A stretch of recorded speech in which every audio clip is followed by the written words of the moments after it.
My name is Felix Gilmore, but that's not important. You see, people put so much emphasis on names that they often mistake it as anything other than a word. A name, it doesn't define a person. No. That's long predetermined by a series of events which dictate who they truly are. And I'd like to take you into my mind for a little while, if you don't mind.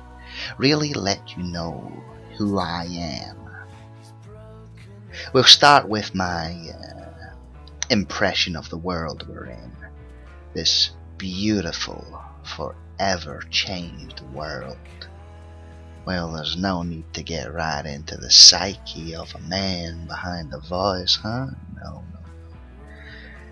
Do you really want me to kiss and tell all on a first date?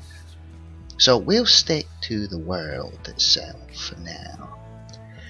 You see, this land is a walking horror movie where the dead feast upon the living and the living prey upon each other. The comforts of civilization has bastardized people's very survival instincts to the point where we've been driven from billions into possibly thousands. Or at least I can theorize, but try and wrap your head around that. You see, nobody truly knows the exact number of how many are left, but that doesn't matter. What does is, people simply were not prepared as their homes were being stormed by the dead, and the shock at the very idea of being preyed upon preyed on their minds. It's rather unnatural, we'll say, when someone goes inanimate when their body is being torn to pieces. And it's all because they're so far indoctrinated that they don't know what to do. I watched it. The fear, the confusion, the complete inability to do anything. And they did this to themselves. An indulgence of pizza and sofa comforts. It left their bodies in no shape against something that simply did not know pain or fatigue.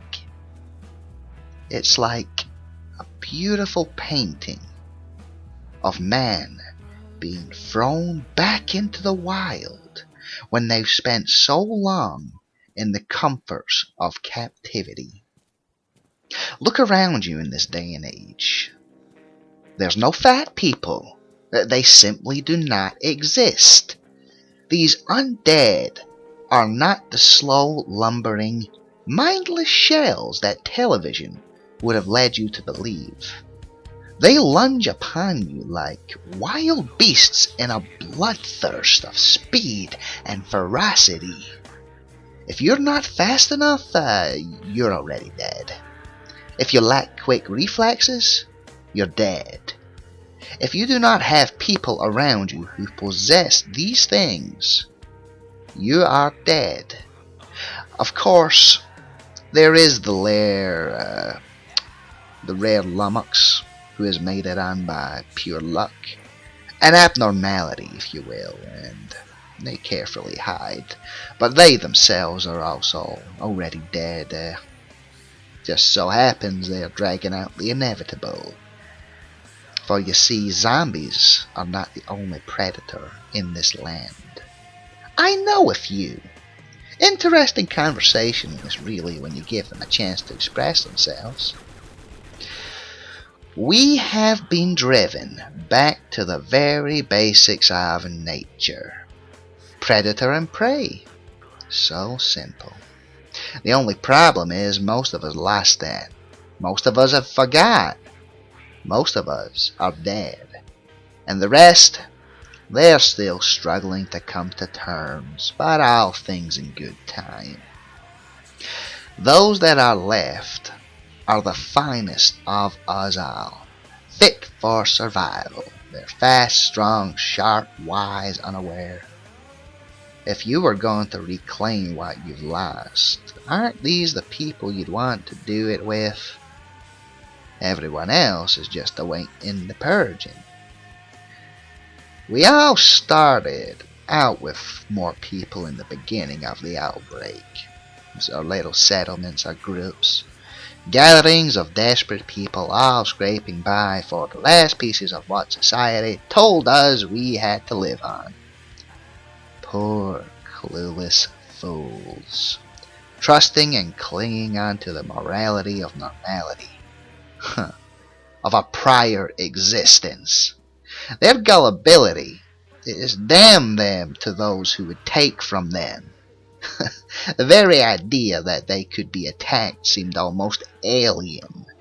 But when people are desperate, they change, and they change fast.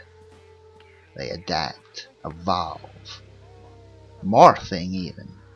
It's an enlightening metamorphosis, watching the change, seeing how the mind tweaks to suit the situation. If someone has something you need, well, you take it or you're going to suffer. Better they suffer than you, right?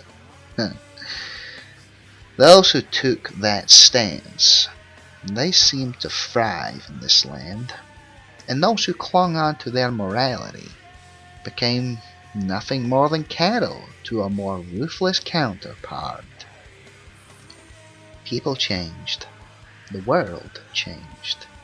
People changed with the world. As for me, well, that's a little bit more complicated. I've always been, but I'm sure we'll get the chance to elaborate on that little detail in due time. Just you be patient. Morality, after all, is an entirely different subject. Toodles.